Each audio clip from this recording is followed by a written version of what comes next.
اور اکثر لوگ جو زمین پر آباد ہیں گمراہ ہیں، اگر تم ان کا کہا مان لوگے تو وہ تمہیں اللہ کا رستہ بھلا دیں گے۔ یہ محض گمان کے پیچھے چلتے اور نرے اٹکل کے تیر چلاتے ہیں۔ تمہارا پروردگار ان لوگوں کو خوب جانتا ہے جو اس کے رستے سے بھٹکے ہوئے ہیں، اور ان سے بھی خوب واقف ہے جو رستے پر چل رہے ہیں۔ سو جس چیز پر ذبح کے وقت اللہ کا نام لیا جائے، اگر تم اس کی آیتوں پر ایمان رکھتے ہو تو اسے کھا لیا کرو۔ اور سبب کیا ہے کہ جس چیز پر اللہ کا نام لیا جائے تم اسے نہ کھاؤ؟ حالانکہ جو چیزیں اس نے تمہارے لیے حرام ٹھہرا دی ہیں وہ ایک ایک کر کے بیان کر دی ہیں۔ بے شک ان کو نہیں کھانا چاہیے مگر اس صورت میں کہ ان کے کھانے کے لیے ناچار ہو جاؤ۔ اور بہت سے لوگ بے سمجھے بوجھے اپنے نفس کی خواہشوں سے لوگوں کو بہکا رہے ہیں۔ کچھ شک نہیں کہ ایسے لوگوں کو جو اللہ کی مقرر کی ہوئی حد سے باہر نکل جاتے ہیں تمہارا پروردگار خوب جانتا ہے۔ اور ظاہری اور پوشیدہ ہر طرح کا گناہ ترک کر دو۔ جو لوگ گناہ کرتے ہیں وہ عنقریب اپنے کیے کی سزا پائیں گے۔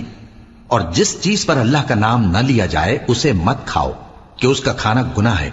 اور شیطان لوگ اپنے رفیقوں کے دلوں میں یہ بات ڈالتے ہیں کہ تم سے جھگڑا کریں، اور اگر تم لوگ ان کے کہے پر چلے تو بے شک تم بھی مشرک ہوئے۔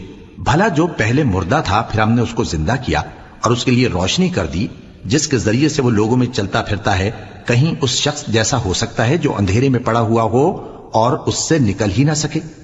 اسی طرح کافر جو عمل کر رہے ہیں وہ انہیں اچھے معلوم ہوتے ہیں۔ اور اسی طرح ہم نے ہر بستی میں بڑے بڑے مجرموں کو موقع دیا کہ اس میں مکاریاں کرتے رہیں، اور جو مکاریاں یہ کرتے ہیں ان کا نقصان انہی کو ہے اور اس سے بے خبر ہیں۔ اور جب ان کے پاس کوئی آیت آتی ہے تو کہتے ہیں کہ جس طرح کی رسالت اللہ کے پیغمبروں کو ملی ہے جب تک اسی طرح کی رسالت ہم کو نہ ملے ہم ہرگز ایمان نہیں لائیں گے۔ اس کو اللہ ہی خوب جانتا ہے کہ رسالت کا کون سا موقع ہے اور وہ اپنی پیغمبری کسے عنایت فرمائے۔ جو لوگ جرم کرتے ہیں ان کو اللہ کے ہاں ذلت نصیب ہوگی اور عذاب شدید ہوگا، اس لیے کہ مکاریاں کرتے تھے۔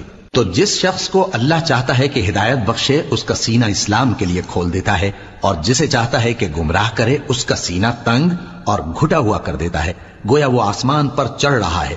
اس طرح اللہ ان لوگوں پر جو ایمان نہیں لاتے عذاب بھیجتا ہے۔ اور یہی تمہارے پروردگار کا سیدھا رستہ ہے۔ جو لوگ غور کرنے والے ہیں ان کے لیے ہم نے اپنی آیتیں کھول کھول کر بیان کر دی ہیں۔ ان کے لیے ان کے اعمال کے صلے میں پروردگار کے ہاں سلامتی کا گھر ہے اور وہی ان کا دوست۔